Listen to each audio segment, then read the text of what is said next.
It was a cold November evening when I first set foot on the abandoned subway station. The place reeked of dampness and decay, with graffiti-streaked walls that whispered the secrets of the past. This wasn't just any station. This was Mercer Street, an underground labyrinth buried beneath layers of concrete and forgotten time. They called it the Phantom's Rest, a nickname born from countless tales of people who had gone missing on the last train out of this forsaken place.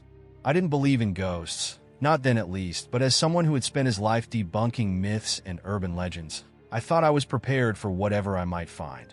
But what happened that night, what I saw, what I felt, left me questioning everything I believed. I was there because of an old newspaper article. Asterisk, conductor vanishes with passengers on train 113. Asterisk, it was an 80-year-old mystery, a sensational piece from the 1940s about a subway train that departed Mercer Street Station and simply never reappeared.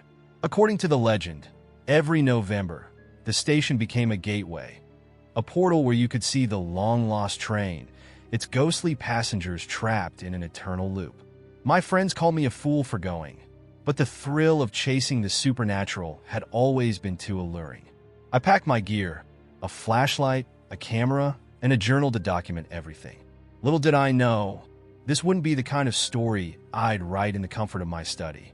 No, this story would haunt me for the rest of my life.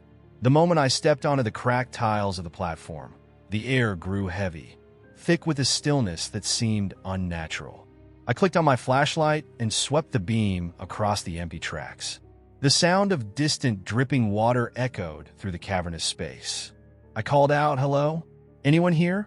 My voice bounced back at me, carrying a hollow, mocking tone. That's when I noticed it, the faint hum of electricity.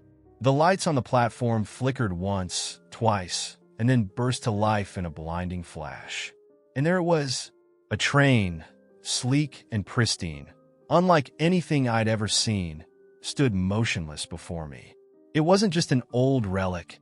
It was untouched by time.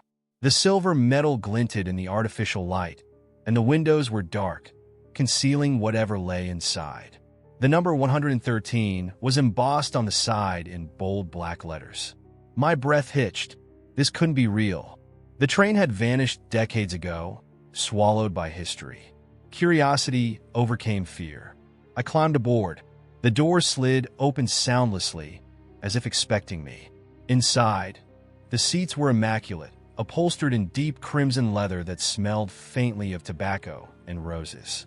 The air was warm, too warm, and carried a metallic tang. My footsteps echoed as I moved down the aisle, peering into the shadows.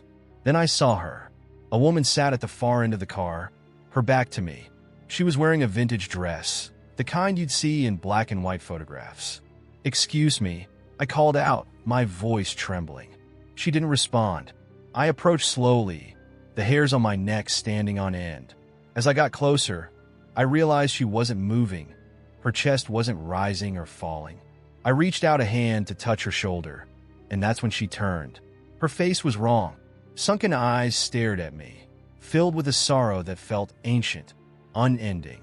Her lips moved, but no sound came out. Instead, I heard a voice, deep, guttural, and echoing all around me. "Why have you come?" it asked. Before I could answer, the train jolted forward. It roared to life, speeding through the darkness of the tunnel. I stumbled, clutching a pole for balance. Outside the windows, I could see nothing but an inky void, yet I felt as though countless eyes were watching me. The woman was gone now, her seat empty as if she'd never been there.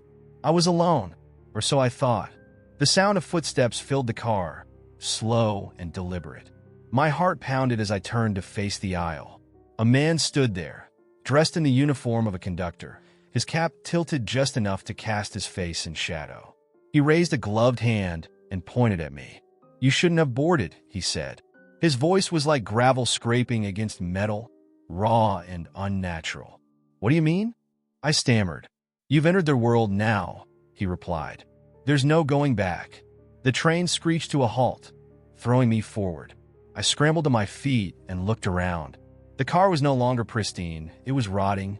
The leather seats were torn, their stuffing spilling out like entrails. The walls dripped with a dark, viscous substance that smelled of decay. Panic set in as I realized the doors were sealed shut. Then came the whispers, low at first like a distant breeze, but growing louder, more insistent. They weren't coming from outside. They were in my head, filling my thoughts with fragmented words and haunting phrases. Asterisk, save us. Trapped. Run. Asterisk. The conductor stepped closer, his face now fully visible. His skin was pale and stretched tight over his skull, and his eyes, they were hollow, glowing with an eerie blue light. "You're not supposed to be here," he said, his tone almost regretful. "But now that you are, you must make a choice." "What choice?" I asked, my voice breaking.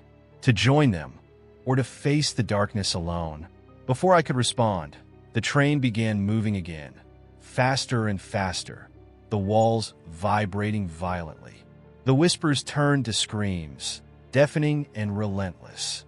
I closed my eyes, clutching my head, and when I opened them, I wasn't on the train anymore. I was back on the platform at Mercer Street, but something was different. The station was no longer abandoned. It was alive, bustling with people dressed in vintage clothing. They moved like clockwork, their faces blank, their eyes empty. And standing among them was the conductor, tipping his cap at me with a chilling smile. "See you next year," he said, before vanishing into the crowd.